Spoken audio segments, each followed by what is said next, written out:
think I'll build up on top of that.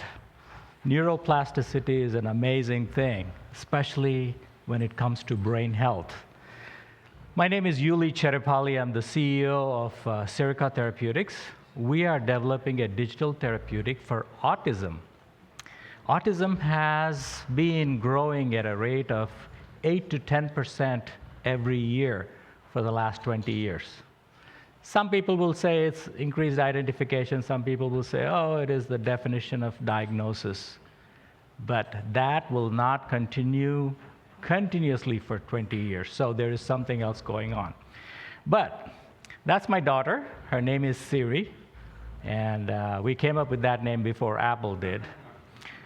And she's an amazing kid, but she has moderate to severe autism. She was diagnosed when she was 3.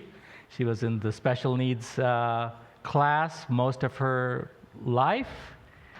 And then a few years ago, what we realized is that she is very smart and she can communicate if you give her the right tools. Now, what happened was that before that, she was put into an intensive exercise program. We did it as parents because she was gaining a lot of weight as a side effect from medication. And that gave us a window into how this can be changed, the outcomes. The exercise decreased her aggressive behaviors, her anxiety, her depression, so that she's not eating as much. And so we were able to wean her off of medication. So here's the problem. There are 7 million people, and the problem is growing. Nobody knows why. Well, some people say it's the vaccines. Some people say it is food. Some people say it's the diet. I mean, all kinds of excuses, but no real way of finding out yet. So the problem is there's not enough therapists that are available for all these people that are coming into the population. There are no therapeutic options. Did you know that there's no drug that has been approved yet for autism? You know, we use a lot of generic drugs, anti-anxiety, anti-depression drugs. And the problem is it's expensive because it's a one-on-one therapy, and so therapists are expensive.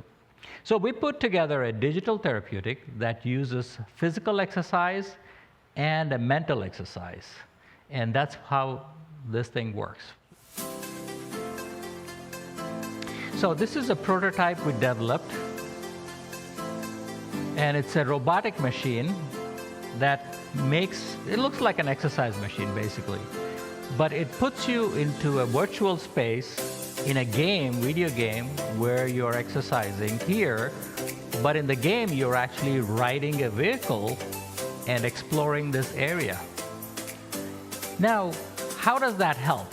Well, number one, it causes a space in the brain which potentiates neuroplasticity. How does that happen? When you put people into deeply immersive states, challenge them with physical and challenge them with a mental exercise, that's what happens.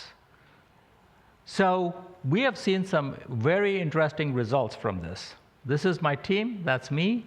I'm a physician. I'm also a researcher, was a researcher at Kaiser Permanente, and now I'm doing this full time.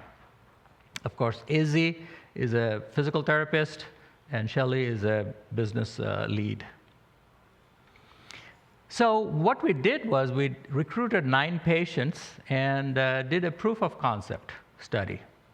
And one of the big challenges is, do people with autism, can they put on VR goggles and stay with it?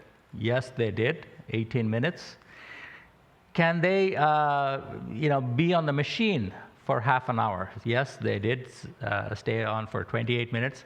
And the most interesting part, how much fun is it for them to go through this procedure? They all scored a 9.3 average out of 10. That means this is very sticky, and they would want to come back again. So we validated safety and feasibility to make sure that we can go take this to the next step.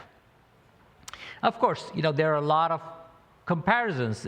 Most of the comparisons are the current status of treatment for autism. So what progress have we made? We built the MVP, and it's ready. We already raised $250K pre-seed round.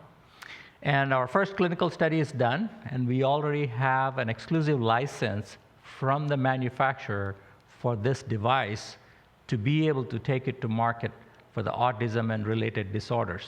So now we are raising another $500,000 to be able to bring this to market. We are setting up a lab in San Francisco Bay Area, and we would like to recruit patients so that we can generate revenue and also recruit patients for our clinical study.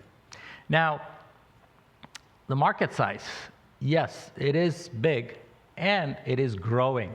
This is the fastest growing condition, developmental disability in kids in the US and worldwide too. Here's the growth from CDC. This is how it's growing every year, and we haven't seen any slowing down at all. And so that is a scary proposition. This is Dara Khosrowshahi, who's the CEO of Uber. He says, autism is the ultimate growth industry. So I hope you'll join me in helping me get this product to market. Now, you must be thinking, why is this person doing this? Number one, of course, I have a daughter, and I am very much interested in this space because I know that there are many, many, many parents that are going through this.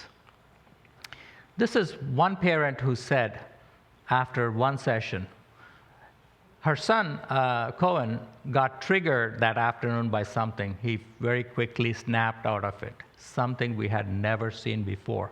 These are kids who have tantrums, who have aggressive behaviors where they punch their mom every day. Isn't it valuable to bring this kind of therapy to these kids so that the parents will have some peace? Maybe the teachers, maybe the caregivers, maybe the people who take them into the community, they will have a better quality of life. And that is my mission, and that's why I'm here. And thank you very much for your attention.